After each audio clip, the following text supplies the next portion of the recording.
যেখানে কাউন্টিং হচ্ছে মানে সেন্টারে, সেখান ছেড়ে কেউ আসবে না।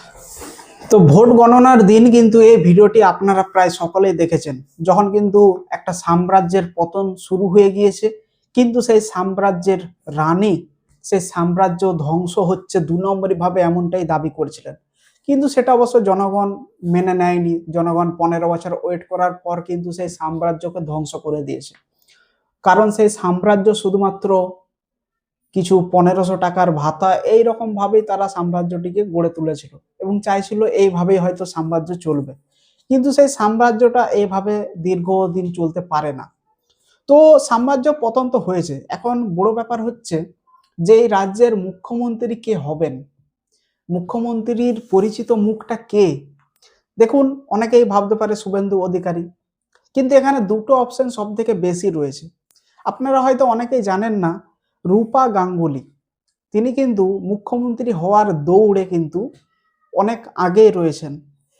তিনি কেন মুখ্যমন্ত্রী হতে পারেন, আসলে এই তিনার মধ্যে কি এমন কোয়ালিটি রয়েছে, সেগুলি কিন্তু আমি এখন জানাবো।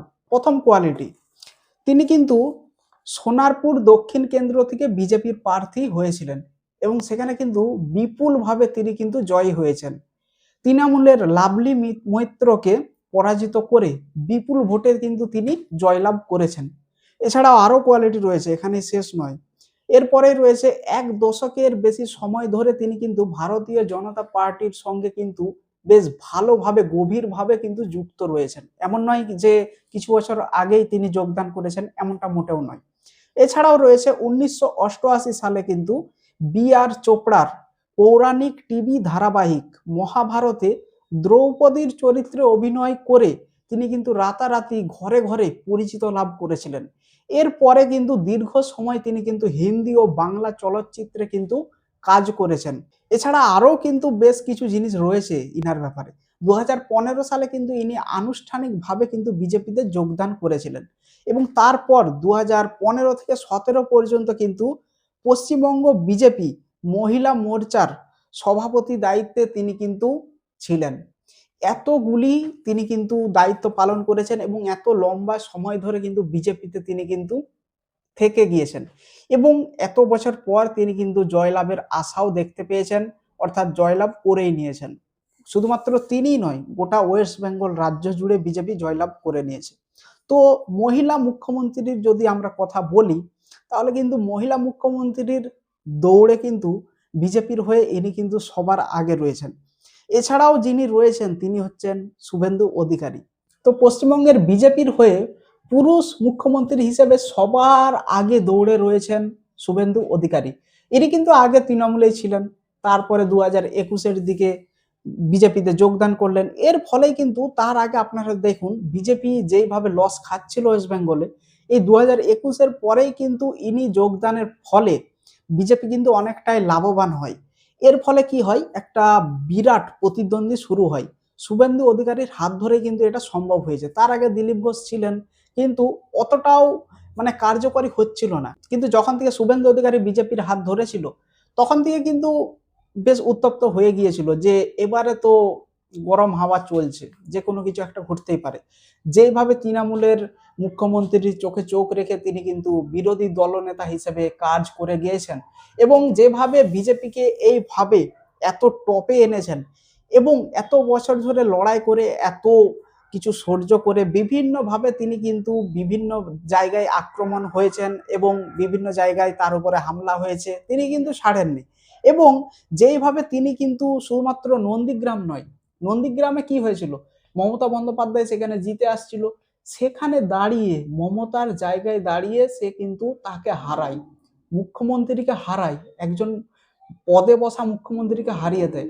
এবং শুধুমাত্র সেখানে শেষ হয়নি, তারপরে 2026-এর জন্য কিন্তু তিনি ভবানীপুরে দাঁড়িয়ে যান যে এখানেও আমি মুখ্যমন্ত্রীকে হারাবো। এবং তারপরে সব থেকে আশ্চর্যের বিষয় হচ্ছে তিনি 2 জায়গাতেই জিতে যান এবং মুখ্যমন্ত্রীকে হারিয়ে দেন।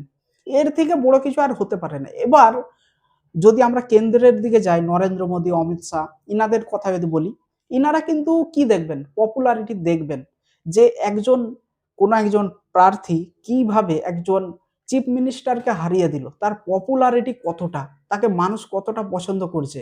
এবং তার স্ট্র্যাটেজি কতটা গুরুত্বপূর্ণ সেগুলির দিক থেকে যদি দেখা হয়, তাহলে কিন্তু পুরুষ মুখ্যমন্ত্রীর পদে বসার জন্য সর্বোচ্চ উপরে রয়েছে শুভেন্দু অধিকারী।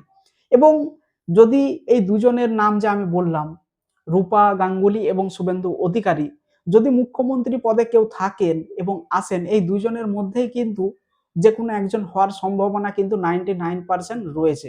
চমৎকার হয়ে যেতে পারে যে এই দুজনই যে শুধুমাত্র এই আসনে বসার যোগ্য তা তো নয়, অন্য কেউ এখানে বসতে পারে। তো দেখার বিষয় এটি, এই দুইজনের মধ্যে আসলে যদি কেউ বসে থাকে তো সেটা কে?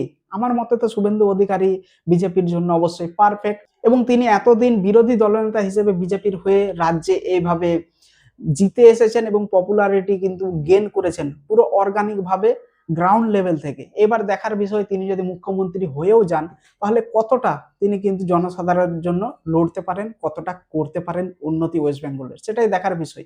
5 বছরে আসলেই পশ্চিমবঙ্গে কি কি উন্নতি হতে চলেছে, জনসাধারণ যে জন্য ভোট দিয়েছে সেটা কি আসলেই বিজেপি কতটা করে দেখাতে পারবে, নাকি জনসাধারণের আশা যেহেতু রয়েছে বিজেপির ওপর এবং বিজেপি আশা করি সেই বিষয়টি খেয়াল রাখবে এবং শুধুমাত্র জনসাধারণ নয়, গোটা ওয়েস্ট বেঙ্গলকে ভারতের গুজরাটের রাজ্যের মতো আশা করি বানানোর চেষ্টা করবে, এবং যেটা খুবই একটা ভালো দিক। এবং রাজ্য যদি এগিয়ে যায় অবশ্যই সকলে এগিয়ে যাবে, আমাদের দেশ এগিয়ে যাবে, তবেই তো আমরা চায়নার মতো হতে পারবো, তাই না? এবার আপনারা বলুন যে এই দুজনের মধ্যে কে আসলে মুখ্যমন্ত্রী হওয়ার যোগ্য, বা কাকে আপনারা পছন্দ করেন? যোগ্য তো দুজনেই রয়েছে, কিন্তু কাকে আপনি নাম্বার 1 লিস্টে রাখবেন? আমার মতে শুভেন্দু অধিকারী। এবং আপনারা নিজেদের মতামত অবশ্যই কমেন্ট বক্সে জানিয়ে দেবেন। ধন্যবাদ। পরবর্তী আপডেটে আমি দেখা করব। ততক্ষণ পর্যন্ত অবশ্যই সাবস্ক্রাইব করে দিবেন, ওই যে সাবস্ক্রাইব বাটনটা রয়েছে ওখানে অবশ্যই সাবস্ক্রাইব করে দেবেন। পরবর্তী আপডেটে আমি দেখা করছি। ধন্যবাদ।